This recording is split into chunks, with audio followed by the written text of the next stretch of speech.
Bahagian 1, Kisah Dr. Aisyah.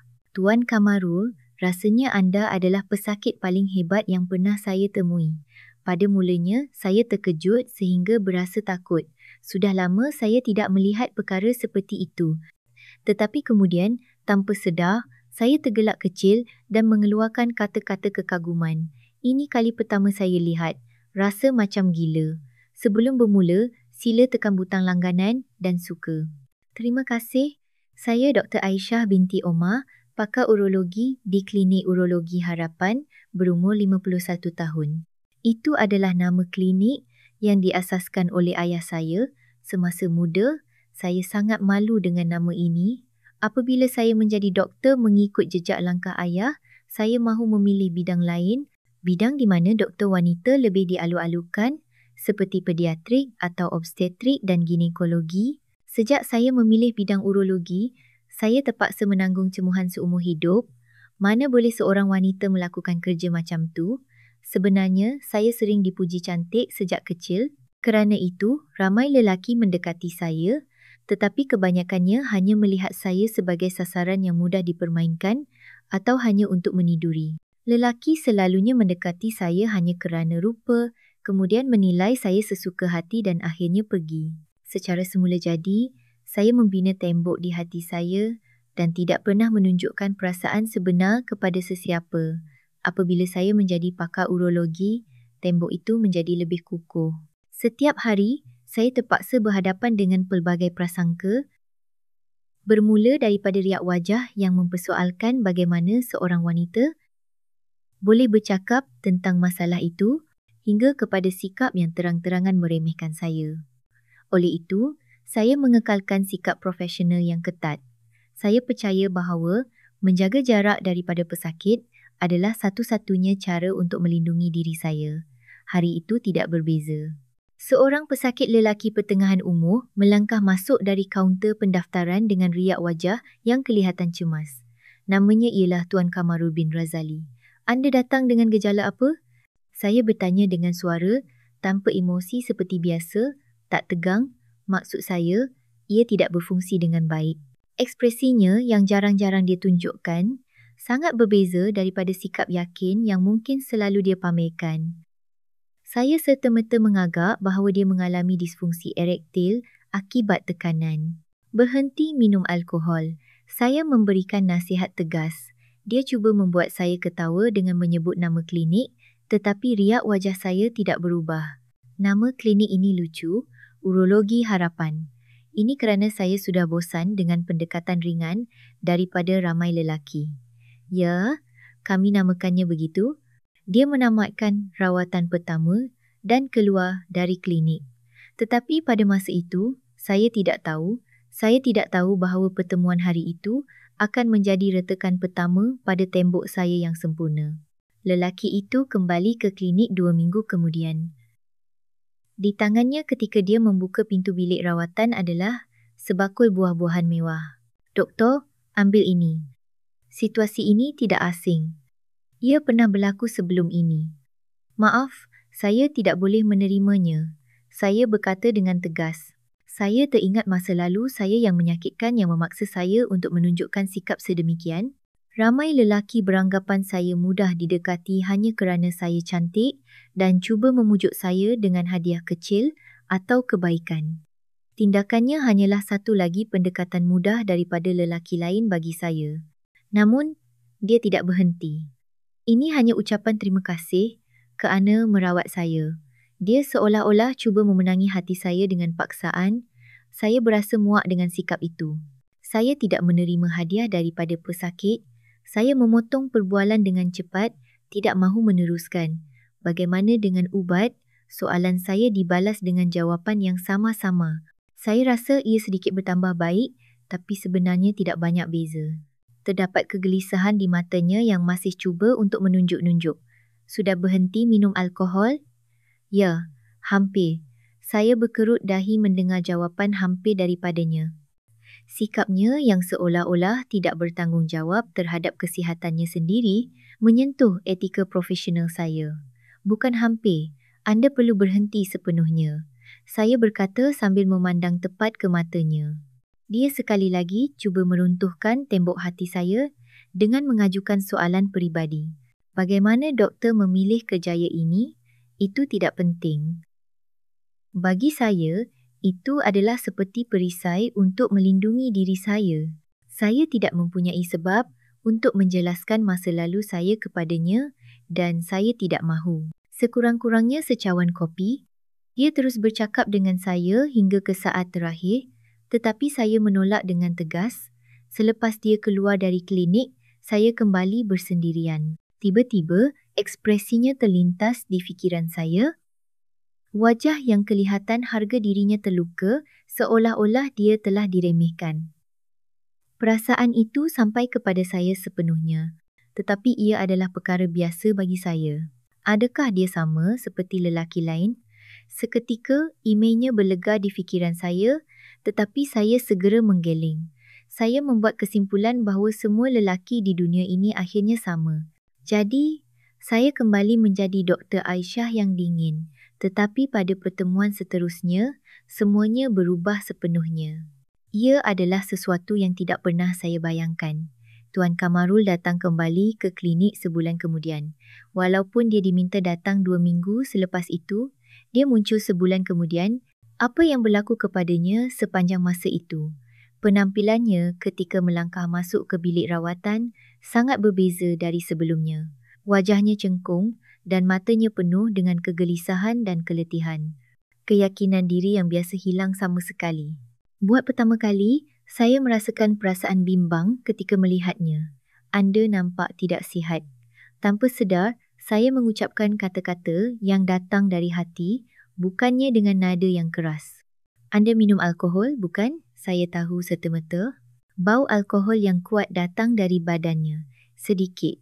Berapa banyak? Kira-kira 2 botol minuman keras semalam. Saya mengeluh mendengar katanya. Semasa mengeluh, saya terdengar sesuatu di dalam diri saya runtuh. Saya marah kepadanya, tetapi perasaan yang lebih besar adalah simpati. Mengapa dia tidak mempunyai keinginan untuk dirawat? Kenapa anda buat begini? Anda datang untuk rawatan. Kenapa anda memburukkan keadaan? Buat pertama kali, suara saya dipenuhi emosi, kebimbangan terhadap pesakit dan kekecewaan. Saya sendiri terkejut melihat diri saya memarahinya. Maaf. Dia berkata dengan ekspresi yang benar-benar menyesal.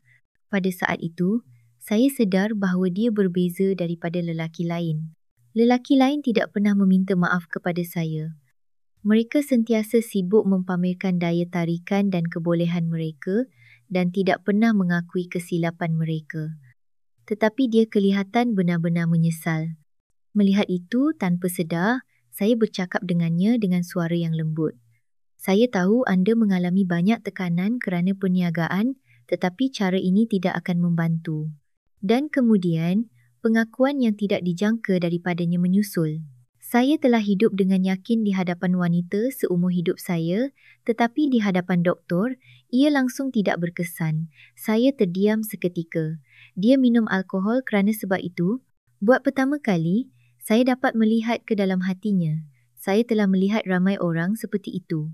Saya dengan berhati-hati menceritakan kisah silam saya yang menyakitkan kepadanya tentang bagaimana lelaki cuba meremehkan saya. Seorang wanita menjadi pakar urologi. Suara saya dipenuhi dengan kesedihan dan luka yang telah terkumpul selama ini. Dia mendengar cerita saya dengan serius. Dan dia mengangguk seolah-olah dia memahami perasaan saya. Saya rasa saya juga ada pemikiran begitu. Saya minta maaf. Dengan permohonan maafnya yang tulus, saya akhirnya merasakan retakan kecil telah berlaku pada tembok hati saya dan buat pertama kali, saya tersenyum kepadanya. Bagaimana doktor memilih bidang ini? Ayah saya seorang pakar urologi. Saya mewarisi klinik ini. Perbualan hari itu bukan sekadar rawatan biasa. Ia adalah langkah pertama untuk melihat luka masing-masing dan mula memahami antara satu sama lain. Sebulan berlalu, sebenarnya saya ragu-ragu sama ada dia akan datang lagi. Tetapi, tepat pada hari yang dijanjikan, dia membuka pintu klinik dan melangkah masuk dan penampilannya mengejutkan saya. Wajah cengkung dan letih sebulan lalu hilang sama sekali dan yang berdiri di situ adalah seorang lelaki yang bertenaga dan kelihatan sihat. Wajahnya berseri-seri dan matanya penuh dengan ketenangan, bukannya keyakinan diri yang melampau. Anda nampak sangat sihat, kata-kata kekaguman yang tulus keluar dari mulut saya. Ya, seperti yang doktor nasihatkan, apabila saya berhenti minum dan bersenam, ia memang berbeza. Dia berkata dengan rendah diri, berbanding dengan sikap sombongnya sebelum ini. Syukurlah, terima kasih kerana menepati janji. Saya juga mengucapkan terima kasih.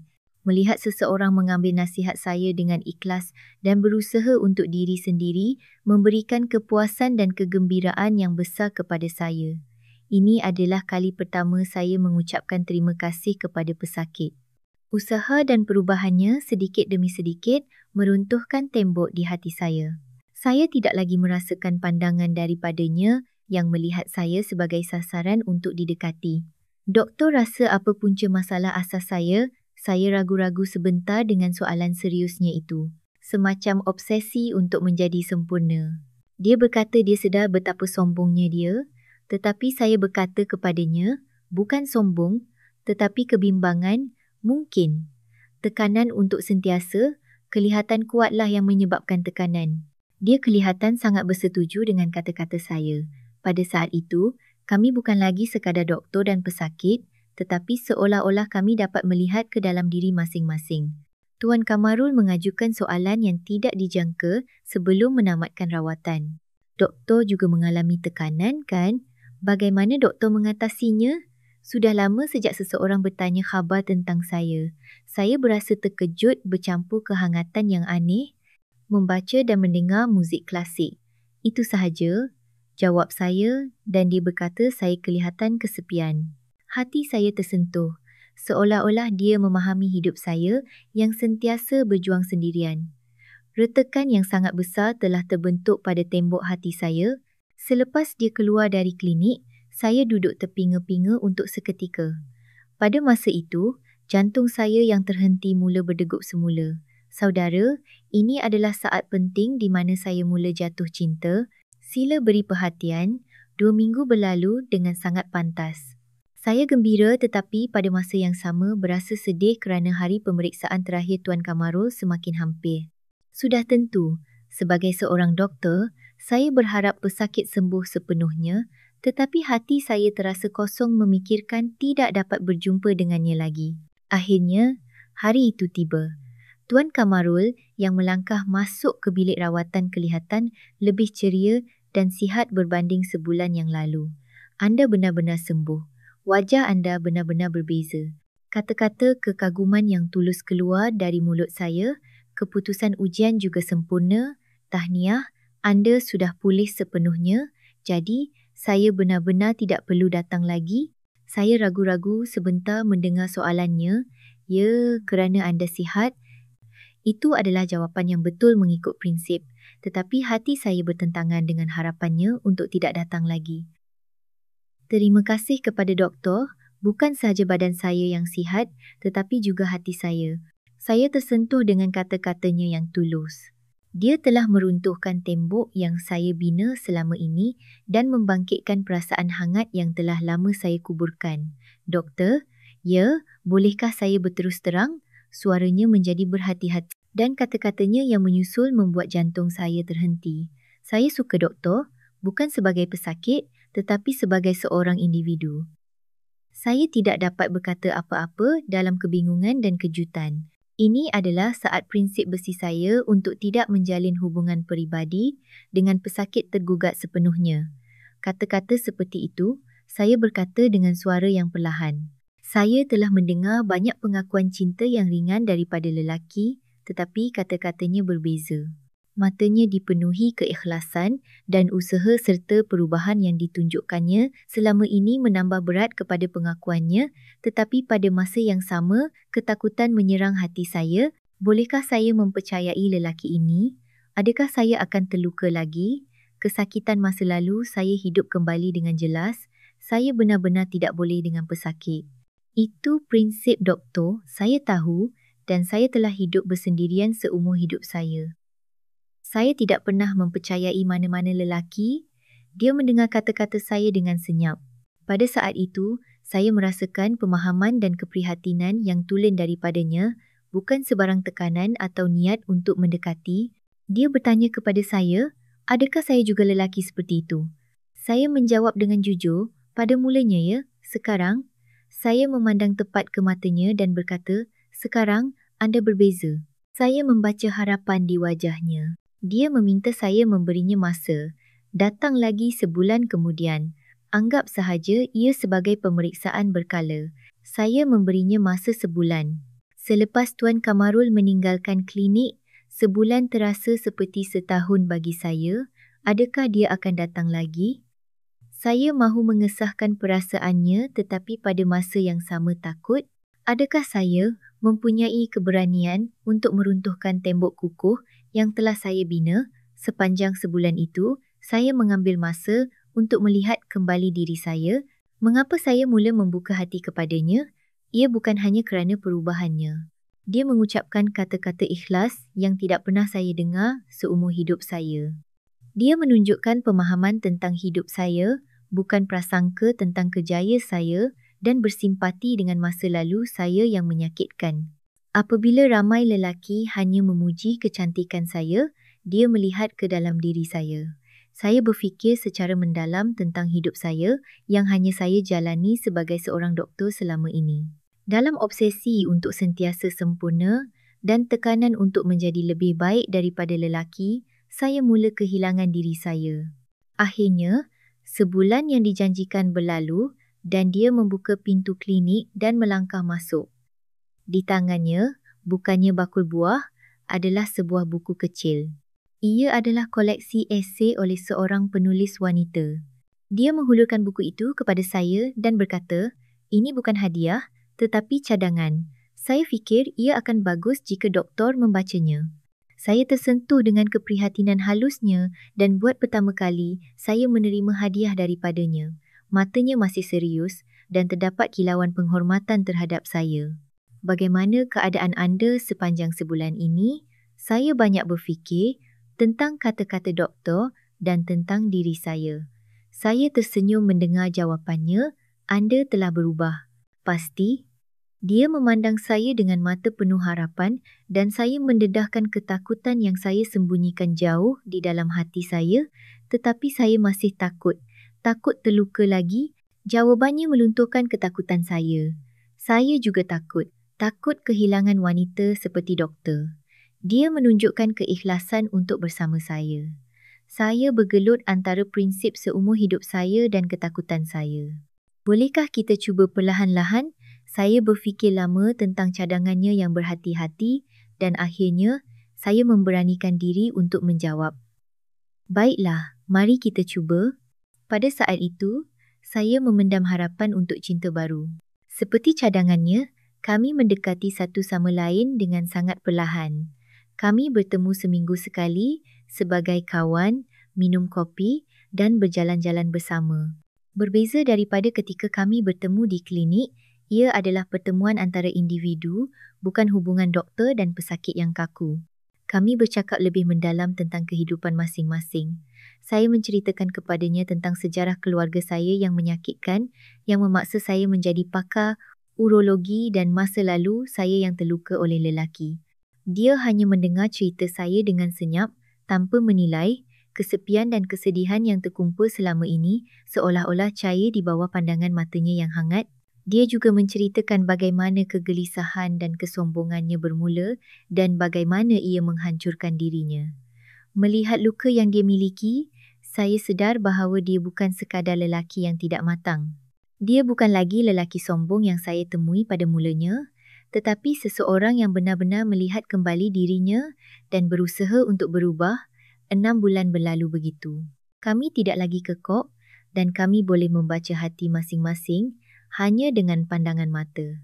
Dan pada suatu malam, saat tembok terakhir di hati saya runtuh sepenuhnya tiba. Semasa kami berbual sambil melihat laut malam di sebuah banglo yang sunyi, dia memeluk pinggang saya.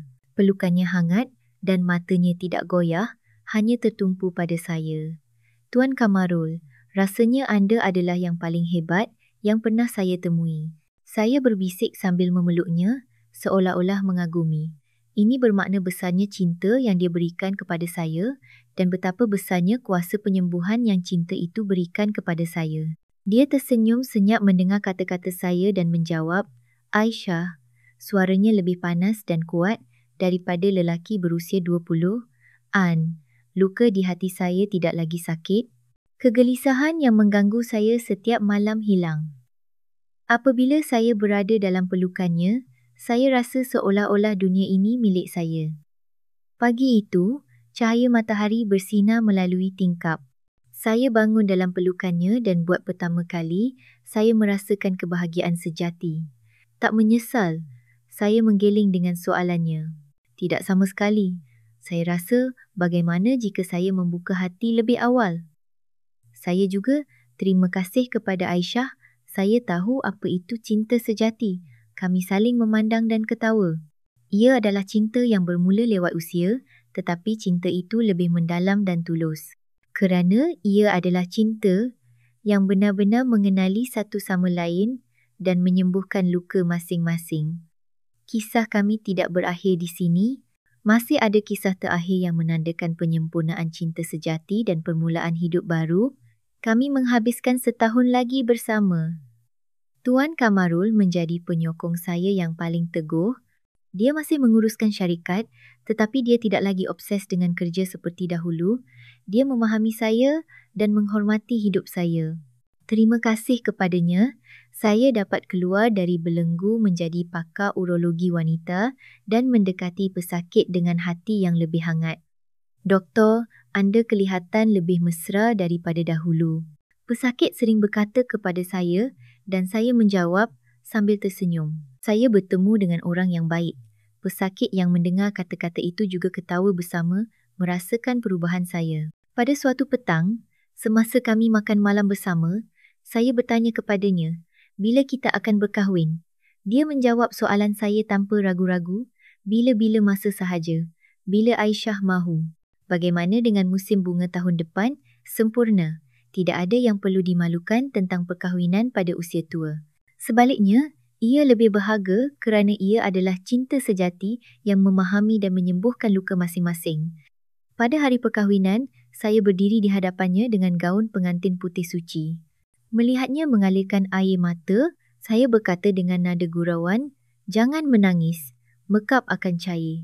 Kerana doktor terlalu cantik, kami berpegangan tangan dan berjanji untuk memulakan hidup baru. Ia adalah cinta yang datang lewat usia, tetapi ia lebih tulen dan indah daripada mana-mana cinta muda. Kami pergi berbulan madu ke Langkawi. Semasa kami berbual sambil melihat laut malam di banglo yang sunyi, saya sedar apa itu kebahagiaan sejati. Saya gembira apabila saya berkata dengan ikhlas. Dia juga berkata, saya juga, pada mulanya, saya sangat membenci. Saya fikir anda hanyalah seorang lelaki tidak matang yang lain. Memang betul, pada masa itu, kami ketawa, bercakap tentang masa lalu kami. Sekarang, anda berbeza. Anda adalah lelaki yang saya cintai. Malam itu juga sempurna. Saya tidak lagi kekurangan apa-apa. Kini, kami meniti hari tua bersama. Saya masih menguruskan klinik urologi harapan dan dia adalah suami yang teguh yang menyokong saya bagaimana hari ini. Apabila dia bertanya dengan mesra kepada saya yang baru pulang dari kerja, saya menjawab sambil tersenyum. Seorang pesakit seperti anda datang lagi. Pada mulanya, dia kelihatan sombong, tetapi selepas bercakap, dia adalah orang yang kesepian. Rawat dia dengan baik. Sudah tentu, dia juga boleh berubah, sama seperti anda berubah. Dia bersetuju dengan kata-kata saya dengan ikhlas dan tersenyum. Kami saling memandang dan ketawa. Bagaimana jika saya berpaling daripadanya pada masa itu? Mungkin saya akan hidup bersendirian dan kesepian seumur hidup saya. Ia adalah cinta yang bermula pada usia 51, tetapi ia tidak terlambat sama sekali. Sebaliknya, ia lebih mendalam dan tulus. Saya berharap cerita ini dapat menjadi harapan untuk anda juga. Kerana saya telah membuktikan bahawa cinta sejati tidak mengenal usia. Bahagian 2, Kisah Tuan Kamarul. Tuan Kamarul, rasanya anda adalah yang paling hebat yang pernah saya temui. Dia berbisik sambil memandang saya dengan kagum. Itu bermakna dia tidak percaya bahawa lelaki berumur 58 tahun boleh menjadi begitu bertenaga. Aisyah, saya menjawab sambil memeluk pinggangnya. Ia lebih panas dan kuat daripada ketika saya berusia 20 homian. Kejantanan saya yang selalu tunduk dengan sopan setiap malam telah menemui keyakinan diri. Tetapi semua keajaiban ini bermula pada malam yang memalukan beberapa bulan lalu, di mana saya berputus asa, berfikir bahawa saya sudah berakhir sebagai seorang lelaki. Nama saya Tuan Kamarul bin Razali. Saya menguruskan syarikat pembinaan dan, sejujurnya, saya agak popular di kalangan wanita. Saya tinggi 183 cm, bahu lebar dan yang paling penting, saya pandai bercakap. Kebanyakan wanita yang saya temui selepas perceraian terpikat dengan daya tarikan saya. Tuan Kamarul, anda sangat menawan. Saya tidak pernah bertemu lelaki seperti anda. Saya telah hidup dengan mendengar kata-kata seperti itu. Saya sangat yakin. Tetapi malam itu, semuanya musnah. Badan saya tidak mendengar. Walaupun fikiran saya mahu, bahagian penting itu tidak bertindak balas. Tak apa, mungkin kerana tekanan, dia menghiburkan saya, tetapi saya malu. Itu bukan diri saya yang saya kenali. Kerja di syarikat memang sukar. Industri pembinaan sukar sekarang. Dan saya mendapat tekanan setiap hari. Saya tidak tidur dengan lena dan saya lebih banyak minum alkohol. Namun saya tidak pernah menyangka perkara ini akan berlaku. Ia sama pada keesokan paginya. Dulu, ia tegang setiap pagi, tetapi sekarang hanya tunduk dengan sopan. Saya melihat di cermin dan melihat seorang lelaki tua berdiri di sana. Adakah ini saya? Saya mencari di internet. Disfungsi erektil, gangguan tekanan, andropause, perkataan menakutkan muncul. Saya berfikir selama beberapa hari. Patutkah saya pergi ke klinik atau tidak? Harga diri saya tidak membenarkan. Tetapi apabila gejala berterusan, saya menjadi cemas. Saya membuat keputusan untuk pergi ke pakar urologi. Saya mencari klinik kecil di kawasan kejiranan. Klinik besar terlalu membebankan. Saya bimbang jika bertemu sesiapa yang saya kenal. Saya melihat papan tanda klinik urologi harapan. Ia adalah klinik kecil di tingkat 2. Saya berasa gemetar semasa menaiki tangga. Ini adalah kali pertama saya ke pakar urologi dalam 58 tahun hidup saya. Saya mendaftar dan duduk di ruang menunggu. Nasib baik, tidak ramai pesakit. Jururawat memanggil nama saya dan saya membuka pintu bilik rawatan. Sila masuk. Suara itu adalah suara wanita. Saya terkejut. Orang yang duduk di belakang meja itu jelas seorang wanita. Dia kelihatan berusia 50-an tetapi awet muda. Dia mempunyai penampilan yang kemas dan intelek. Sila duduk, katanya. Pada papan nama tertulis Dr. Aisyah binti Omar, pakar urologi. Saya panik, sukar untuk dibincangkan dengan doktor lelaki, apatah lagi doktor wanita dan seorang doktor wanita yang agak cantik pula. Anda datang dengan gejala apa? Suaranya dingin. Dia tidak tersenyum sama sekali. Pesona yang biasanya saya tunjukkan di hadapan wanita hilang sama sekali. Itu. Saya tidak dapat berkata-kata. Penampilan diri saya ini sangat asing. Saya yang selalu bercakap dengan yakin, panik di hadapan seorang wanita. Hari itu adalah permulaan hari yang paling memalukan dalam hidup saya. Dia hanya melihat skrin komputer. Dia tidak memandang saya. Rasanya seperti bercakap dengan mesin. Sila nyatakan secara spesifik. Nadanya tegas, tiada emosi langsung. Biasanya, saya akan membuat jenaka.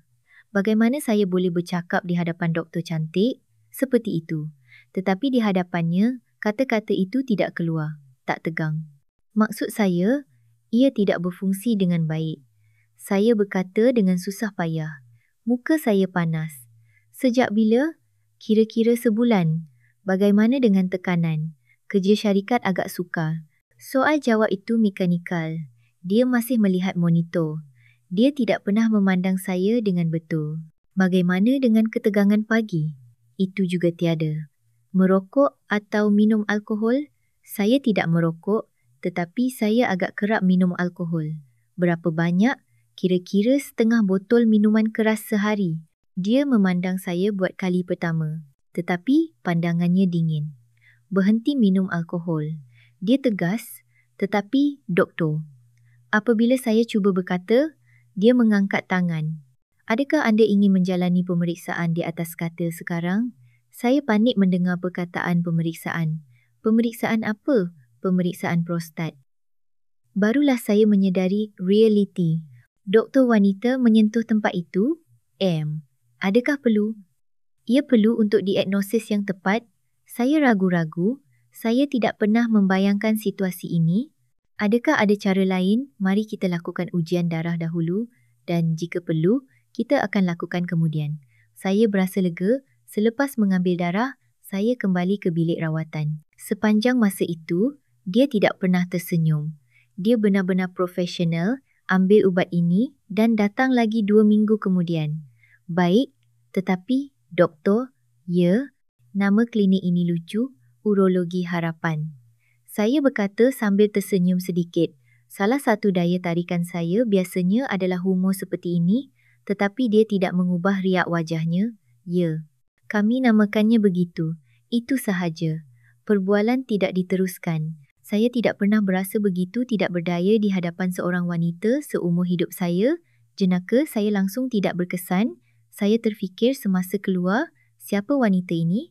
Semasa membayar di kaunter pendaftaran, jururawat berkata, ketua kami sentiasa begitu. Dia benar-benar menetapkan sempadan dengan pesakit. Oh, begitu ke? Ya. Ramai yang salah faham kerana dia pakar urologi wanita, jadi dia lebih berhati-hati. Barulah saya faham. Saya fikir pasti ramai lelaki seperti saya. Tetapi saya berasa sedikit tidak senang. Harga diri saya terluka kerana daya tarikan saya tidak berkesan. Saya berfikir dalam perjalanan pulang, saya perlu mencuba pendekatan yang berbeza lain kali. Tetapi pada masa itu, saya tidak tahu. Saya tidak tahu betapa kukuhnya tembok yang telah dibinanya. Dan saya tidak tahu bahawa untuk meruntuhkan tembok itu, saya perlu berubah sepenuhnya. Saya mula mengambil ubat, tetapi ia tidak banyak bertambah baik. Sebaliknya, saya lebih risau. Saya tidak dapat menumpukan perhatian di tempat kerja. Saya asyik teringat doktor wanita yang dingin itu. Tuan, anda okey? Setiausaha saya bertanya dengan risau. Oh ya, saya okey.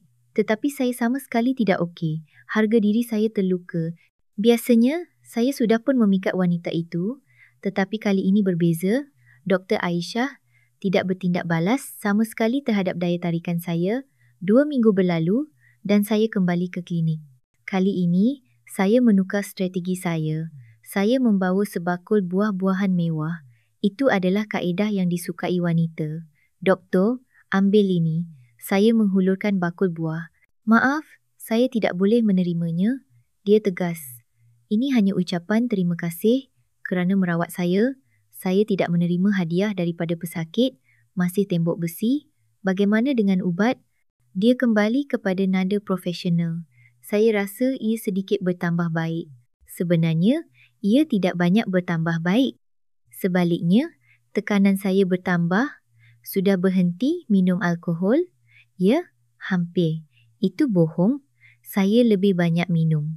Dia memandang tepat kepada saya. Pandangan itu tajam. Bukan hampir. Anda perlu berhenti sepenuhnya. Baiklah, adakah anda bersenam? Saya sibuk dengan kerja syarikat. Cari masa. Senaman berkala diperlukan. Nadanya seperti arahan. Sama sekali tidak lembut. Tetapi ada yang aneh. Jika wanita lain, saya pasti sudah bosan. Tetapi wanita ini membuat saya lebih ingin tahu bagaimana doktor memilih kerjaya ini. Saya mengajukan soalan peribadi. Itu tidak penting, dia memotong lagi. Sekurang-kurangnya secawan kopi. Saya sudah beritahu anda. Saya tidak mengadakan pertemuan peribadi dengan pesakit. Saya ditolak lagi. Saya marah semasa keluar. Saya tidak pernah diremehkan begini dalam hidup saya. Malam itu, saya minum banyak alkohol. Saya merungut kepada kawan-kawan saya. Hei, semua wanita sekarang begitu. Cerewet. Betul. Wanita zaman dulu lebih baik. Kawan-kawan saya bersetuju, tetapi perasaan saya tidak bertambah baik. Saya terus memikirkannya apabila pulang ke rumah. Pandangan dingin Doktor. Aisyah, siapakah wanita ini? Masalah itu masih belum selesai pada keesokan paginya. Sebaliknya, ia kelihatan lebih teruk. Badan saya juga berasa lebih teruk, mungkin kerana tekanan. Saya tidak boleh terus begini. Saya mengubah pemikiran saya. Pendekatan saya setakat ini telah gagal sepenuhnya. Tetapi pada masa itu, saya tidak tahu. Saya tidak tahu bahawa Dr. Aisyah sangat berbeza daripada wanita yang pernah saya temui. Dan saya tidak tahu bahawa untuk memahami perbezaan itu, saya perlu berubah dahulu. Tetapi satu perkara yang pasti, saya tidak boleh berputus asa. Buat pertama kali, saya bertemu seorang wanita yang tidak terkesan dengan daya tarikan saya dan itu membuat saya lebih ingin tahu. Pada minggu ketiga, badan saya benar-benar teruk. Mungkin kerana tidak berhenti minum, perut saya terasa berat dan saya tidak lawas membuang air kecil. Ketika saya membuka pintu klinik itu, kata-kata pertamanya benar-benar bertentangan dengan jangkaan saya. Nampaknya muka saya sangat cengkung. Ketika saya pergi ke klinik, anda nampak tidak sihat. Dr. Aisyah memandang wajah saya dengan betul buat pertama kali. Kebimbangan bercampur dalam pandangan itu. Ya, agak begitu. Anda minum alkohol, bukan?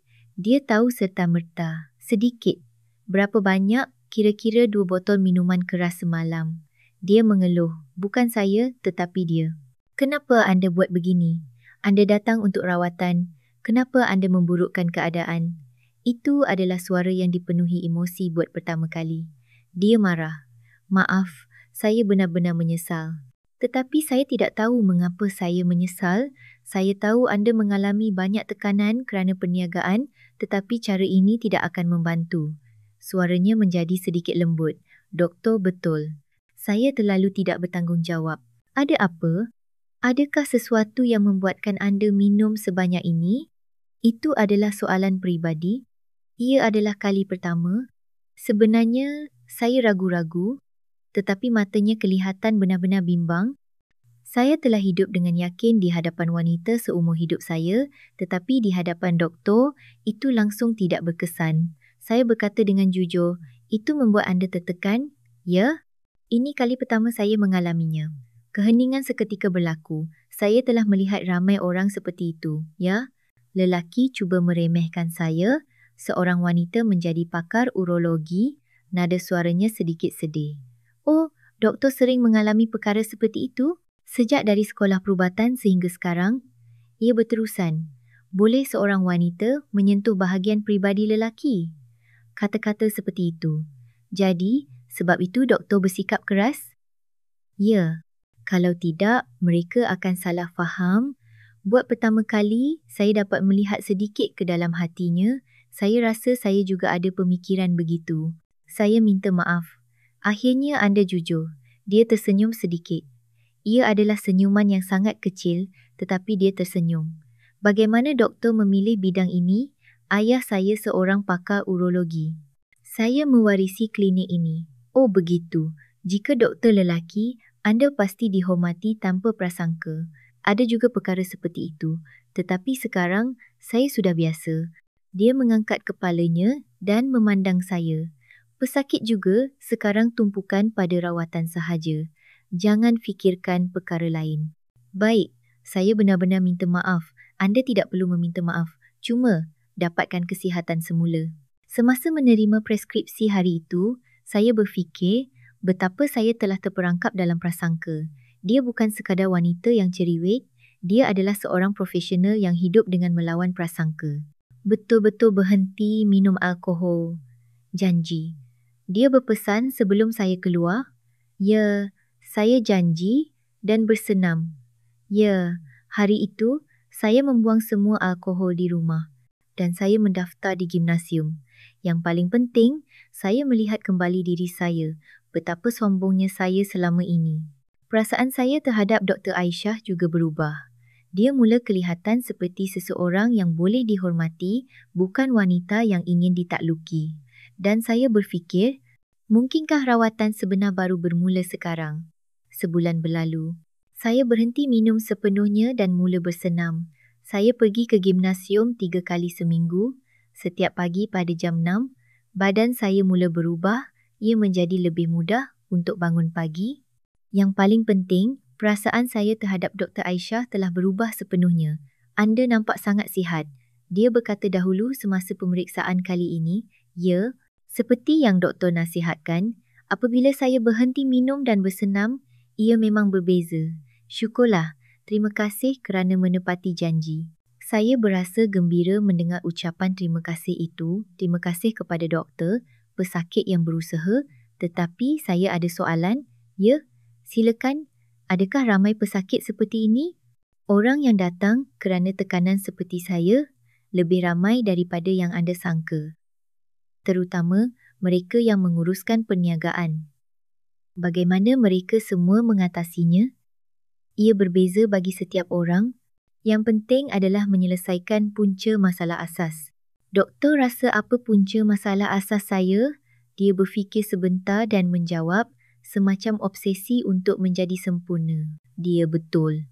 Saya rasa ia betul. Saya terlalu sombong, mungkin. Bukan sombong, tetapi kebimbangan, mungkin. Kebimbangan, tekanan untuk sentiasa kelihatan kuat. Itu yang menyebabkan tekanan. Saya terkesima dengan kata-katanya. Memang betul, doktor benar-benar hebat. Anda boleh membaca hati pesakit. Penyakit pekerjaan. Kali ini, dia tersenyum secara semula jadi. Ia adalah senyuman selesa yang pertama kali saya lihat. Bolehkah saya bertanya soalan seperti ini? Ya, doktor juga mengalami tekanan kan? Bagaimana doktor mengatasinya? Dia kelihatan terkejut. Nampaknya sudah lama sejak seseorang bertanya khabar tentang dirinya, membaca dan mendengar muzik klasik. Itu sahaja. Sendirian? Ya, dia kelihatan agak kesepian. Adakah doktor tidak bertemu kawan atau keluarga? Kebanyakan doktor begitu. Tiada masa. Pada masa itu, saya tahu. Dia juga kesepian seperti saya. Doktor juga seorang manusia. Ya, pada mulanya, doktor kelihatan terlalu sempurna, saya fikir robot. Saya kelihatan begitu? Ya, tetapi sekarang berbeza. Apa yang berbeza? Saya tahu anda seorang yang baik hati. Dia terkejut sebentar. Dia tidak pernah mendengar kata-kata seperti itu. Saya hanya melakukan kerja saya. Tidak, doktor menyembuhkan hati saya juga. Pesakit yang mengubah diri anda sendiri.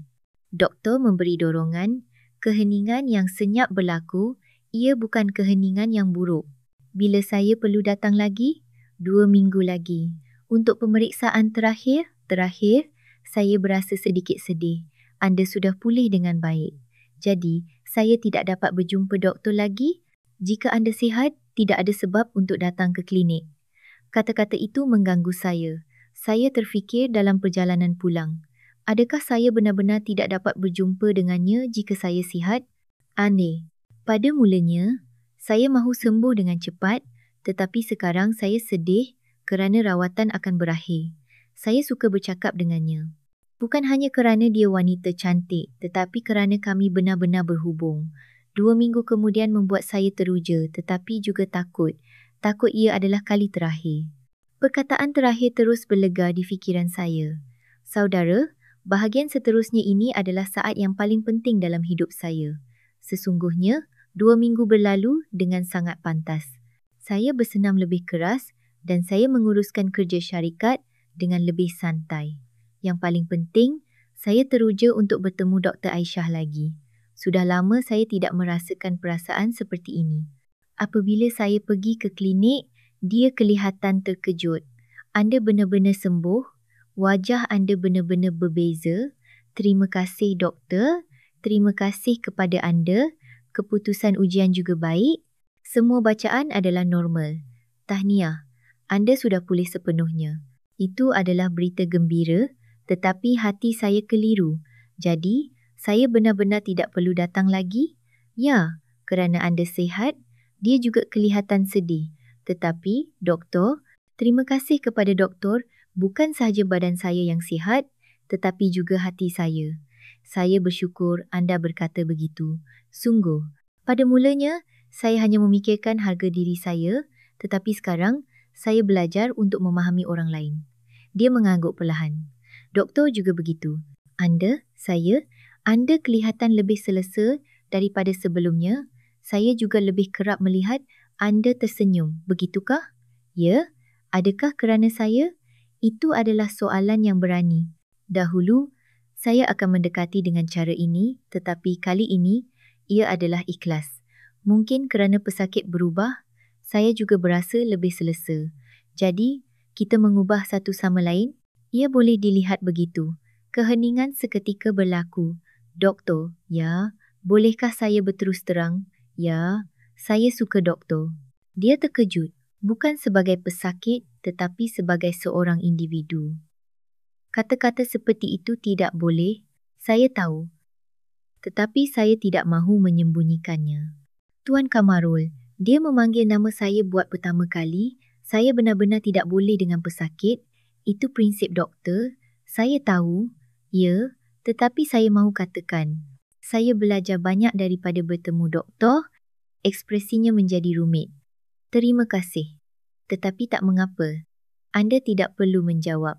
Apabila saya cuba berdiri, dia berkata, tunggu sebentar. Ya, saya juga sejujurnya, dia teragak-agak. Ini kali pertama, dia berfikir tentang pesakit seperti ini. Jantung saya mula berdegup kencang.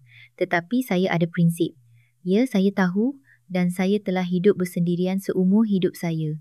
Saya tidak pernah mempercayai mana-mana lelaki. Kenapa? Kerana melakukan kerja ini, saya telah melihat terlalu banyak wajah sebenar lelaki, bukan wajah yang baik, barulah saya faham. Mengapa dia membina tembok itu?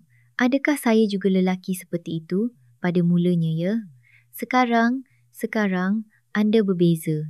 Ada harapan. Beri saya masa. Saya akan tunjukkan bahawa saya benar-benar telah berubah. Bagaimana saya tidak tahu, tetapi saya tidak mahu berputus asa. Dia berfikir lama dan berkata, datang lagi sebulan kemudian. Anggap sahaja ia sebagai pemeriksaan berkala. Betul ke? Ya, saya akan berfikir sehingga itu. Jantung saya berdegup kencang semasa keluar. Ia bukan penolakan sepenuhnya. Saya diberi masa sebulan. Sepanjang masa itu, saya benar-benar perlu membuktikan bahawa saya telah berubah. Yang paling penting, saya faham mengapa dia tidak mempercayai lelaki. Dan saya tahu bahawa meruntuhkan ketidakpercayaan itu tidak akan mudah, tetapi ia berbaloi untuk dicuba. Buat pertama kali, saya bertemu seseorang yang saya benar-benar mahu cintai. Saudara, sekarang fokus betul-betul. Ini adalah saat hidup saya berubah sepenuhnya. Sekarang saya akan membuat pengakuan terakhir saya kepadanya. Saya berusaha keras seperti orang gila selama sebulan. Saya bersenam lebih keras dan membaca buku. Terutamanya, saya membaca buku tentang kajian wanita untuk memahami hatinya. Saya juga mengubah cara saya melayan pekerja di syarikat. Saya memberi perhatian lebih kepada pekerja wanita. Tuan, anda banyak berubah sekarang, kata setiausaha saya. Anda lebih berhati-hati dan prihatin. Saya berasa bangga mendengarnya. Akhirnya, hari yang dijanjikan tiba. Kali ini, saya membawa sebuah buku kecil, bukannya bunga. Ia adalah koleksi esei oleh seorang penulis wanita. Anda datang. Dr. Aisyah menyambut saya dengan gembira. Dia kelihatan jauh lebih lembut daripada dahulu. Ya, saya bawakan ini untuk anda. Saya menghulurkan buku itu. Boleh saya terima? Ini bukan hadiah, tetapi cadangan. Saya fikir ia akan bagus jika doktor membacanya. Dia menerimanya. Itu adalah kali pertama. Bagaimana keadaan anda sepanjang sebulan ini? Saya banyak berfikir tentang kata-kata doktor dan tentang diri saya. Fikiran apa? Saya sedar mengapa saya tidak pernah menemui cinta sejati selama ini. Kenapa? Kerana saya tidak cuba memahami orang lain. Saya hanya fikir saya boleh memikat mereka dengan daya tarikan saya. Dia mengangguk. Saya berubah sejak bertemu doktor. Buat pertama kali, saya benar-benar ingin mengenali seseorang. Begitukah? Ya, dan saya sedar, cinta bukan tentang menakluk tetapi tentang berkembang bersama. Keheningan seketika berlaku. Saya juga banyak berfikir sepanjang sebulan ini. Fikiran apa? Saya mahu memastikan sama ada Tuan Kamarul benar-benar berubah. Jadi, kesimpulannya, anda telah berubah. Pasti, saya gembira, tetapi saya masih takut. Apa yang doktor takutkan? Takut terluka lagi. Takut mengubah cara hidup yang saya jalani seumur hidup saya. Suaranya bergetar. Saya telah hidup dengan diremehkan oleh lelaki sejak dari sekolah perubatan sehingga sekarang.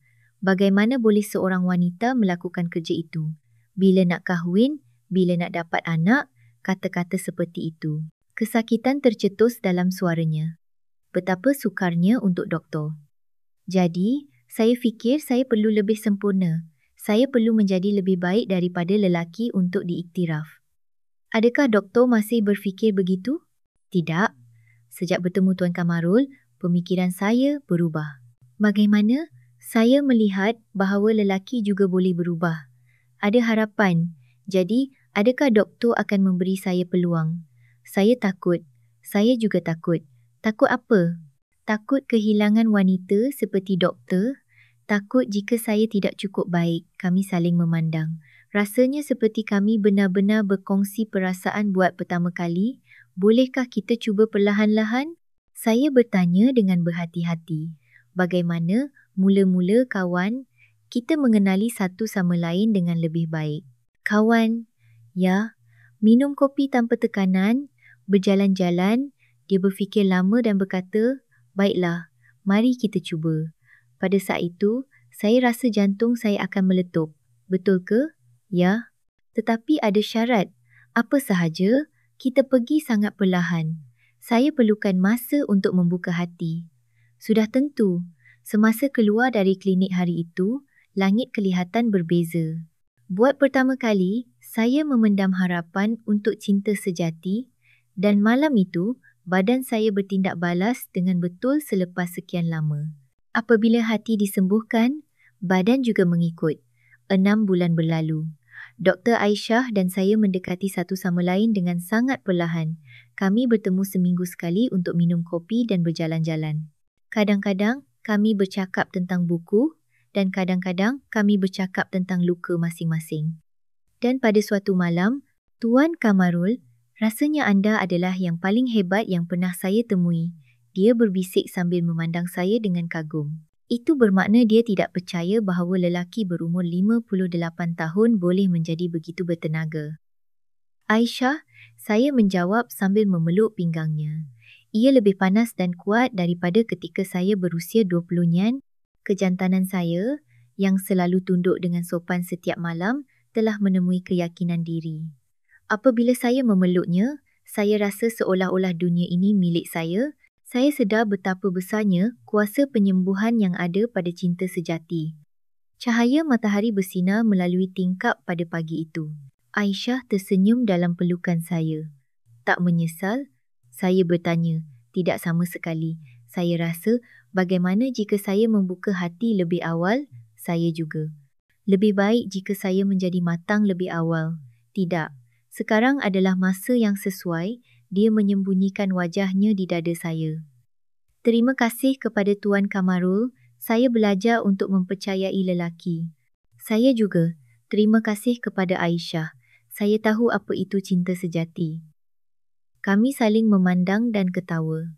Setahun lagi berlalu selepas itu, Aisyah masih menguruskan klinik urologi harapan. Saya menguruskan syarikat dengan lebih santai dan sering melawatnya. Ramai pesakit hari ini? Ya. Pesakit disfungsi erektil akibat tekanan semakin meningkat sekarang. Orang seperti anda. Jadi, patutkah saya ceritakan pengalaman saya? Idea yang bagus. Aisyah juga menjadi lebih ceria daripada dahulu. Dia juga lebih hangat ketika melayan pesakit. Doktor, anda kelihatan lebih mesra daripada dahulu. Pesakit sering berkata. Saya bertemu dengan orang yang baik. Apabila Aisyah menjawab, pesakit ketawa. Pada suatu hari, Aisyah bertanya, bila kita akan berkahwin, bila-bila masa sahaja. Bila Aisyah mahu. Bagaimana dengan musim bunga tahun depan? Sempurna? Tidak ada yang perlu dimalukan tentang perkahwinan pada usia tua. Sebaliknya, ia lebih berharga kerana ia adalah perkahwinan yang benar-benar mengenali satu sama lain. Pada hari perkahwinan, air mata saya mengalir apabila Aisyah muncul dengan gaun pengantin. Jangan menangis. Makeup akan cair kerana anda terlalu cantik.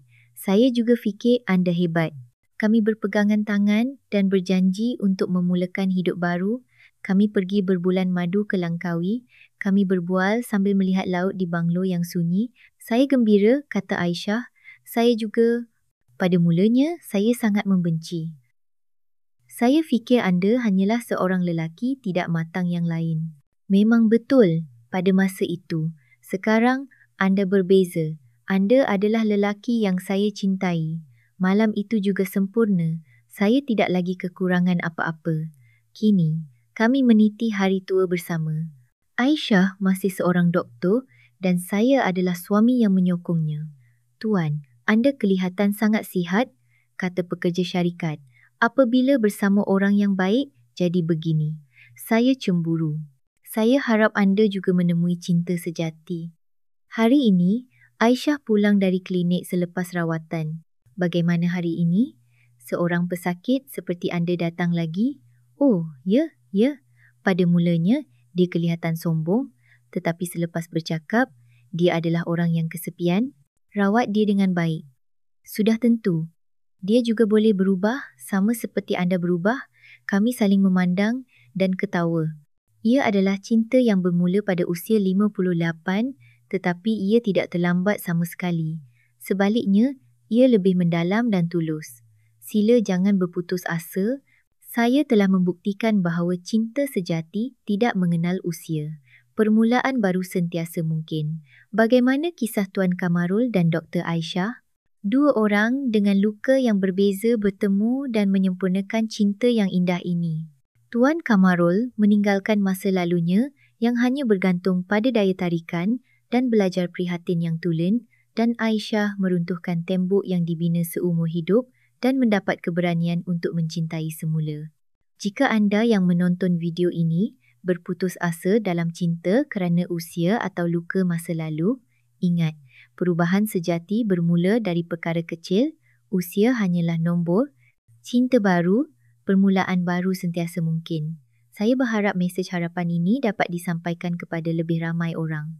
Jika anda ingin terus menonton kisah mendalam senja ini, sila langgan, suka dan tetapkan pemberitahuan. Setiap klik anda adalah sokongan besar untuk saya menghasilkan video. Ini adalah kebijaksanaan yang mekar lewat yang bercakap tentang cinta yang mekar lewat di senja kehidupan dan kesepian serta keberanian yang kita semua boleh alami. The last part of the original is a different story, so I'll stop here.